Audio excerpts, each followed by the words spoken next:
Si on étudie la contribution des Juifs au progrès de l'humanité, notamment au niveau de la modernité, eh bien,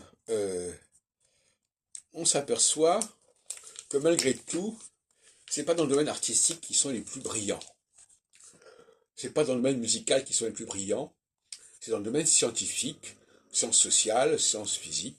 Tu parles de Einstein, tu parles des grands sociologues comme Edgar Morin, comme Émile Durkheim, etc.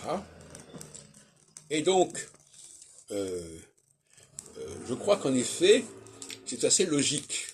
Les Juifs ne sont pas là pour créer des choses. Ils sont là pour découvrir, pour décrire des phénomènes. Et donc, quand le Juif se lance dans un processus de création, au sens strict du terme, il n'est pas dans sa direction, il n'est pas dans sa vocation.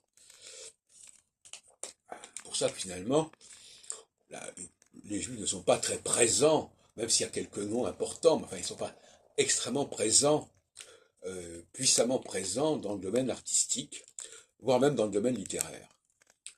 Et dans le domaine littéraire, c'est très ambigu parce que, par exemple, quelqu'un comme Marcel Proust, c'est quelqu'un qui décrit remarquablement la société. Donc c'est une sorte de sociologue.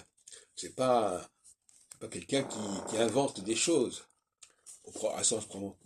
Donc là, c'est encore la littérature, c'est à la charnière entre la sociologie et l'art.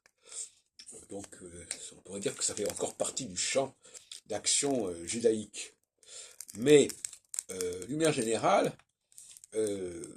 selon ma théorie sur la théologie restreinte, la théologie judaïque qui doit s'occuper uniquement de décrire le monde tel que les dieux des Juifs l'ont construit, comme on le rappelle dans le premier chapitre de la Genèse, ça n'a rien à voir avec la création artistique, c'est évident.